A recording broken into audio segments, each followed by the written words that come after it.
महाराष्ट्र के 29 नगर निगमों के लिए मतदान 15 जनवरी 2026 को एक ही चरण में आयोजित हुए हैं। इन सभी स्थानीय निकाय चुनावों के मतदान के लिए 1 करोड़ से अधिक मतदाता पंजीकृत है। मतगणना 16 जनवरी 2026 को शुरू हो चुकी है। इस चुनावी दौर में हर नगर निगम का अपना स्थानीय मुद्दा है, लेकिन सबसे अधिक चर्चा और निगाहें बृहमुंबई नगर निगम BMC पर टिकी हुई है। देश के सबसे बड़े और सबसे समृद्ध नगर निकाय पर है। BMC भारत का सबसे बड़ा और सबसे धनवान नगर निगम माना जाता है। यहाँ का बजट लगभग 74,000 करोड़ है, जो कई छोटे राज्यों के बजट से अधिक है। यही वजह है कि BMC चुनाव केवल स्थानीय राजनीति लड़ाई नहीं, बल्कि शहरी शासन, संसाधन नियंत्रण और विकास की दिशा का फैसला भी है। BMC में कुल 227 पार्षद चुने जाएंगे। इस बार इस पद के लिए लगभग 1700 उम्मीदवार मैदान में हैं। 879 महिलाएं, 821 पुरुष। यह संतुलन दर्शाता है कि नगर निगम स्तर पर महिलाओं की भागीदारी मजबूत बनी हुई है। एक दिलचस्प बात यह है कि इस बार उम्मीदवारों की संख्या में लगभग 25.27% की गिरावट हुई है। 2017 के नगर निगम चुनाव में कुल 2275 उम्मीदवार थे, जिसमें 1190 पुरुष, 1084 महिलाएं और एक ट्रांसजेंडर उम्मीदवार शामिल थे। अब यह संख्या लगभग 1700 के आसपास सिमट गई है, जो चुनावी रणनीति, टिकट वितरण और राजनीतिक सीमाओं में बदलाव का संकेत देती है। BMC चुनाव सिर्फ विजेताओं की संख्या का फैसला नहीं है, यह शहर के भविष्य की नीतियां और प्राथमिकताओं का चुनाव है। इसमें मुख्य मुद्दे इस प्रकार है: SRA पुनर्विकास और झोपड़पट्टी पुनर्वास, सड़कों की हालत, गड्ढों की समस्या, जलापूर्ति और सीवरेज प्रणाली, कचरा प्रबंधन और सफाई, स्वास्थ्य सेवाओं का विस्तार, BMC अस्पताल, शिक्षा और स्कूल व्यवस्थाएं, पर्यावरण और तटीय जोन संरक्षण। इन स्थानीय मुद्दों के अलावा शहर की ट्रैफिक, पार्किंग, नागरिक सुविधाएं, आपदा प्रबंधन भी मतदाताओं की प्राथमिकताओं में शामिल है। आम जनता के बीच यह सवाल सुना जा रहा है कि विकास और जीवन मान में सुधार के लिए बेहतर प्रशासन कौन देगा। यही सवाल 15 जनवरी को वोटों में तब्दील हो गया है। 16 जनवरी 2026 इस दिन तय होगा कि आम जनता किस पार्टी के सिर मेयर का सेहरा बांधती है और 227 पार्षदों में से किस दल या गठबंधन को बहुमत मिलता है।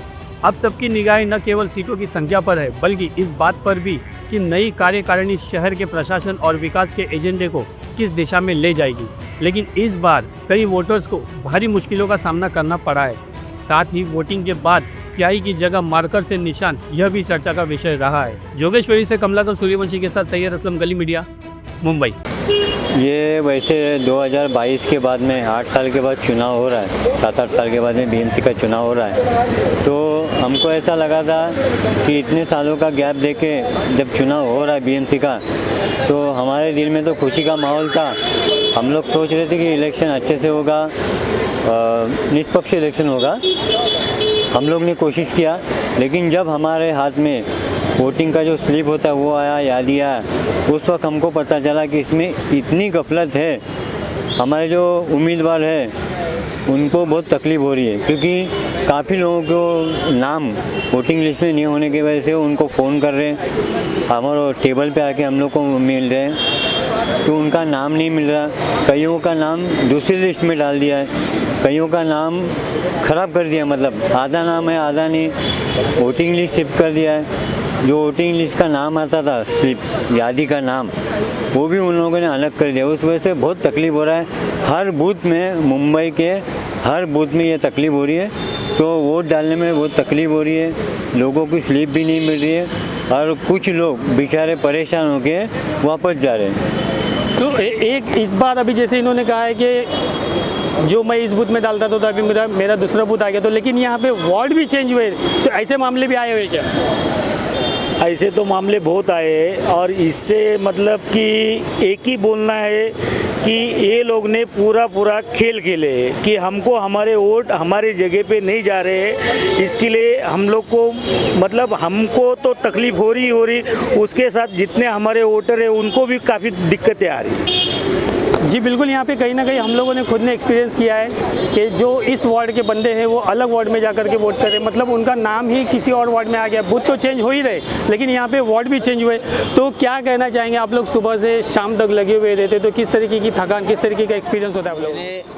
ये पता नहीं चला मैंने वोटिंग डाला हो क्या नहीं डाला, कि हर टाइम हमको पता चलता है कि हमने मशाल को डाला या मालूम पड़ता, मगर इस बार पता कुछ भी नहीं चल रहा है। इसमें कुछ भी हो सकता है कि हम जिस कैंडिडेट को मशाल के लिए हम मेहनत करें, जी चांद से मेहनत करें, आगे कल जाके रिजल्ट कुछ दूसरा आवे।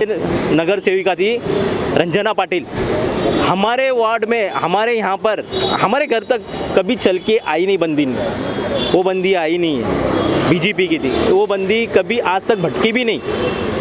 ये थर्ड टाइम ऐसा हो रहा है कि हमने मशाल को वोट डाला है क्या कमल को वोट डाला है वो भी पता नहीं चल रहा है, किसी को पता नहीं है हमने किसी को वोट डाला, और कल जाके जो खुलेगा वो ऊपर वाले ही जानता है। यहाँ तो हम जो भाई हमारे मुसलमान मराठी भाई, हमने सबको मालूम है मशाल को वोट डाला है। अभी कल का रिजल्ट होगा वो क्या होगा, अगर यहाँ से 63 से बीजेपी आई तो सर यहाँ पर धोखाधड़ी होगा, ये 100% लिख के देता हूँ मैं, ये धोखाधड़ी होना ही होना है, मेरे को लग रहा है, क्योंकि मशाल नहीं आई तो, क्योंकि यहाँ पर सबका मुसलमान हो या मराठी भाई हो, हमारे मुसलमान भाई हो, सबने वोटिंग मशाल को किया हुआ है, और किसी ने चलो कांग्रेस को किया हुआ है, मगर बीजेपी को यहाँ पर ना गवारा। 10 साल से उन्होंने कुछ विकास ही नहीं किया। क्या मुद्दे पे उन्होंने इलेक्शन कि हमको मुस्लिम सबके मतदान, सबका हक है, मुसलमान भाई हो, कभी मुसलमानों भाई इधर कितने अगर छट के निकालोगे सबसे ज़्यादा तो मुसलमान भाई है यहाँ पर। 63 में आधे से ज़्यादा 100% से लेकर तो 40% तो मुस्लिम भाई है। तो मुस्लिम भाई को वोट नहीं मानोगे, हमको मुस्लिम वोट नहीं चाहिए। उन्हें बाकायदा कोई स्पीच दिया हुआ है उन्होंने, हमारे उनकी स्पीच है ना बाहर नहीं आई है। क्यों मालूम है किसकी सरकार है?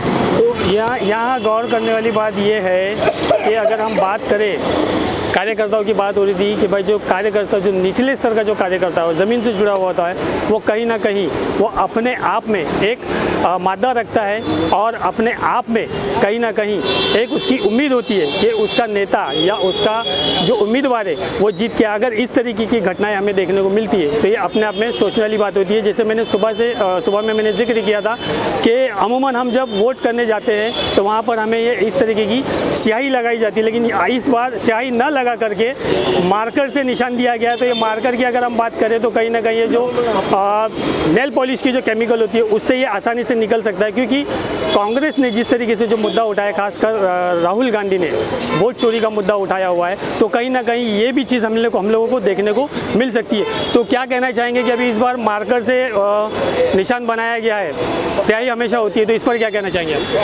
अभी आपने मुझे कहा तो मुझे पता चला मार्कर है, तो मैं तो पक्की स्याही समझ रहा था।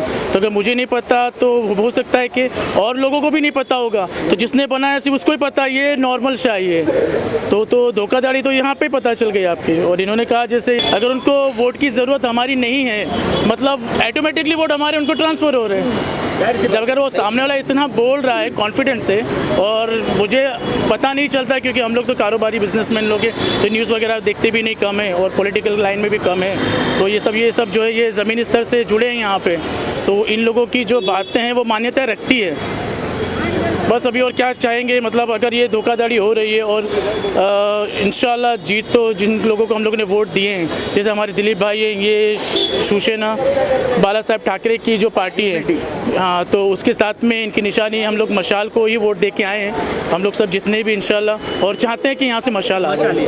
तो ये यकीनन ये देखने वाली बात होगी कि यहाँ से किसका सिक्का जमता है। और ख़ास करके अगर हम बात करें तो मुंबई का मेयर किसकी पार्टी का बैठता है, तो यहाँ पर दिलीप पांडे जी क्या कहना चाहेंगे कि जिस तरीके का भी माहौल हमको देखने, हम बात शुरू हुई थी कार्यकर्ता से सुबह की मेहनत से, लेकिन बात यहाँ अलग ही राजनीतिक स्तर पर पहुँच चुकी है, तो इस पर क्या राय रखेंगे? अभी वैसे तो हमारा जो वर्सोवा विधानसभा है, वर्सोवा विधानसभा में इस तरफ का पट्टा जो 63 वगैरह वार्ड है, आजूबाजू का परिसर, ये मुस्लिम बहुल पट्टा है। उस वजह से जो पिछले विधानसभा में जो शिवसेना उद्धव बाला साहब ठाकरे इस पक्ष को जो वोट मिले थे, उस वजह से आज हमको पूरा डाउट आ रहा है कि आज जो वोटिंग के लिए तरीका अपनाया गया, जैसे जब वोट दे रहे थे, वोट देने के लिए लोग गए, मतदार गए, तो उनको इस तरह से रोका गया, ये किधर है, वो किधर है, तुम्हारा ये इधर नहीं है, 2-2 बार वापस भेजे।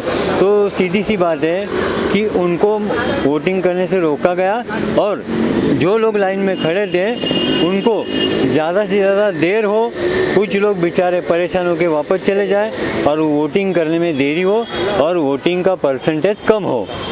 हमारे उसमें, ये हम लोग सोच रहे हैं, क्योंकि माहौल वैसे ही था। हर बूथ में हमने देखा कि काफ़ी बूथ में ऐसे ही हो रहा था कि लोग, देखो आप बहुत सी जगह पे आप देखो बहुत भीड़ हो रही थी, तो वोटिंग वहाँ पे फास्ट नहीं हो रहा था, वोटिंग स्लो हो रहा था। तो ये ज़रूर कहीं ना कहीं इसमें कुछ ये लेने वाली बात है।